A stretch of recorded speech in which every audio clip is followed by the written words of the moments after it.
Estimados amigos y suscriptores, vamos a tratar el tema de los 5 peores reyes de la historia de España. Cada uno tiene su opinión y yo tengo la mía. Y hablando con modesto desconocimiento de causa, ya que no viví épocas pasadas, aquí voy a tratar el tema de los peores reyes de la España moderna y contemporánea. En quinto lugar tenemos a Felipe IV, reinado de 1621 a 1665. Maldita sea, Pelucrespins, ¿cómo osas meter en la lista al rey Planeta? ¿Acaso eres contrario al esplendor de la monarquía hispánica en donde no se ponía el sol? ¿Acaso eres ferviente promotor de la leyenda negra? A ver, no nos exaltemos. La cosa estaba clara, es que los españoles debíamos de ser de acero toledano en aquella época si conseguimos mantener el imperio a pesar del monarca en cuestión. ¿Por qué? Porque nos metió de pleno en 1001 fregados. Reanudación de las hostilidades con las Provincias Unidas, con el coste humano y económico que representaba. Nos metimos en la guerra mundial de la época, dígase guerra de los 30 años. Lo mismito que hicimos en el siglo XX. Tuvimos a la Francia de Richelieu como potente adversaria. Victorias gloriosas de nuestras huestes las hubo, Breda, Corbie, Nördlingen, pero el aura de invencibilidad se empezó a esfumar.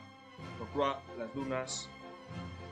Aparte, con la unión de armas del conde duque de Olivares, fundamental para mantener la empresa bélica, los catalanes y los portugueses ya se empezaron a mosquear. Los catalanes se fueron con Francia, volviendo luego con el rabo entre las piernas a España. Mientras que en Portugal nos metimos en la sangrienta guerra de restauración, con la posterior definitiva independencia de Portugal. Vamos, que por menos que esto, Napoleón y el Führer se fueron al garete. Bueno, la verdad es que en Rusia no nos metimos. Población masculina diezmada por las guerras y la economía la de siempre, de préstamos a usureros y de bancarrota, lo típico. En cuarto lugar tenemos a Isabel II, reinado de 1833 a 1868. En detrimento de carlistas y tras la derogación de la ley sálica, aquí llega la reina castiza, la de los tristes destinos. Si montó o no montó la gorda, puede ser algo de arduo debate. Liberal desde el primer momento, dejó las labores de gobierno en ministros, generales, subcamarilla, sus amantes, lo que fuese. En su reinado, según la competencia del que estuviese al cargo, no fue tan malo. Industria, ferrocarril, urbanismo, obras hidráulicas, desamortización para reactivar la economía. ¡Qué liberal me he vuelto! En todo caso, su inoperancia fue su marca personal. Tampoco gobernar un país porque te ha tocado ha de ser de tu agrado, digo yo. Lo que está claro es que es la peor época que te puede caer en un sistema, en un examen de historia. Que si regencia de María Cristina, que si Espartero, década moderada de Narváez, bienio progresista, Unión Liberal de O'Donnell, y como te dé por profundizar con sus 1001 políticos, los cuales dieron nombre a la mitad de las calles de Madrid, apaga y vámonos. Al final, sexenio revolucionario en el 1868 y al exilio parisino. En tercer lugar tenemos a Carlos II, reinado de 1665 hasta 1700. Fruto de una constante consanguinidad y al ser el primer varón del rey Planeta, ahora llega el rey hechizado o el rey mongo. En cuanto a si un discapacitado puede o no reinar un país, ese sería otro debate. Pero lo cierto es que Carlos II siempre presentó anomalías de todo tipo: debilidad excesiva, comportamiento errático, discapacidades múltiples y aparte también era infértil, lo que en 1700 originó la Guerra de Sucesión en España. Un conflicto un tanto olvidado, pero que en número de víctimas y en destrucción estuvo a la altura de la Guerra Civil y de la Guerra de la Independencia. En lo que respecta a su reinado, tampoco fue tan nefasto. Dejó sus labores de gobierno a válidos y tecnócratas, los cuales resultaron muy eficientes en algunos aspectos, y se pudo recuperar la economía española tras el esfuerzo bélico anterior, con la consiguiente pérdida de la supremacía en Europa. Al no poder procrear, se acabó liando bueno y dio paso a uno de los conflictos más sangrientos de la historia de España, la anterior mencionada Guerra de Sucesión entre el bando de los Borbones y los Habsburgo de Austria, venciendo los primeros a un muy alto coste. En segundo lugar tenemos a Carlos IV, reinado de 1788 a 1808.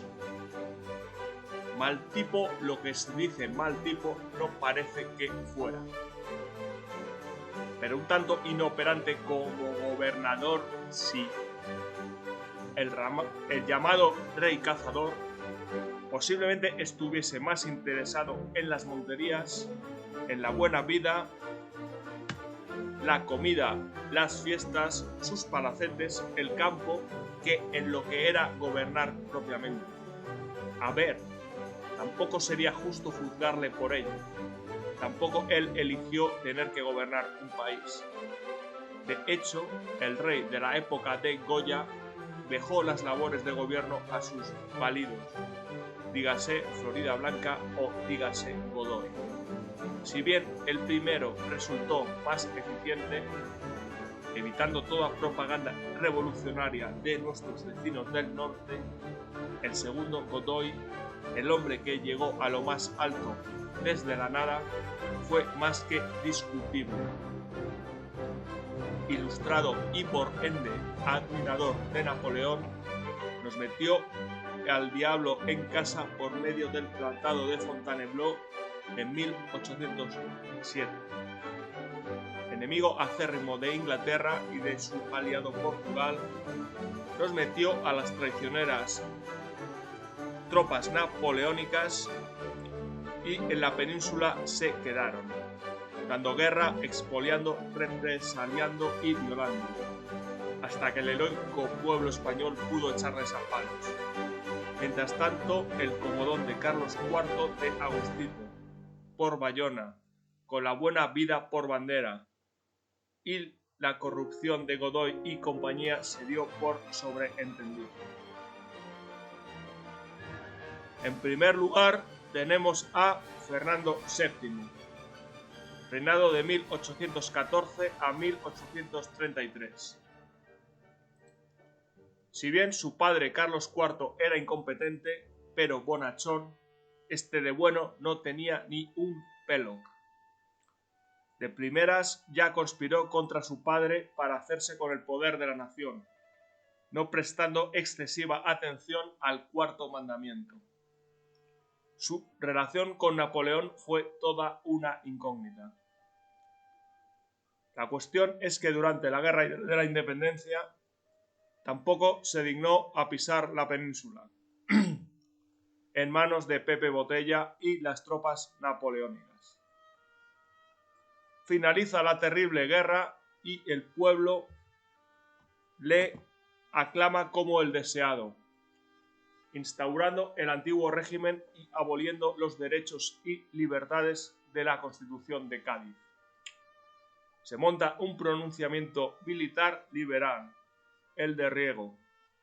Jura la Constitución y luego consigue restaurar su régimen de nuevo en 1823 con la ayuda de la Santa Alianza y ejecutando al mismo Riego, librándose siempre él mismo de tal destino, con la con los tiempos revolucionarios que corrían. Si hay una cosa que hay que reconocerle es una gran astucia para salvar el culo. De todas se libró. En su reinado nunca le tembló la mano para represaliar, ejecutar liberales y traidores, afrancesados o lo que él estimase. Todo un maestro de la manipulación, de la falsedad y de la hipocresía. Un gran político, a fin de cuentas. También perdimos la gran mayoría de las posesiones de América en su reinado, finiquitando el Imperio Español. Mención honorífica a Alfonso XIII, reinado de 1886 a 1931. Muchos lo hubiesen incluido en la lista. Cuando sucedió el desastre del 98, él tan solo tenía 13 años.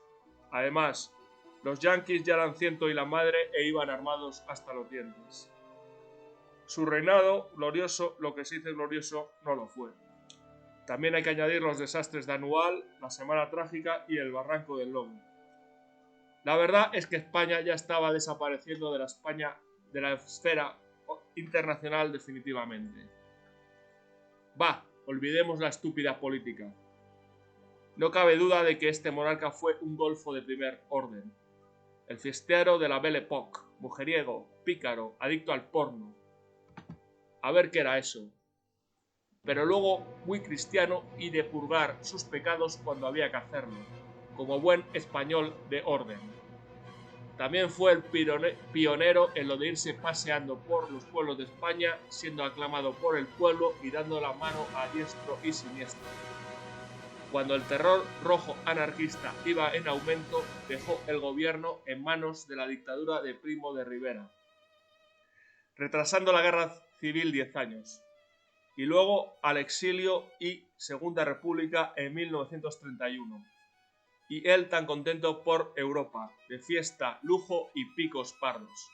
Un canalla de primera, un señor, un golfo de otra época.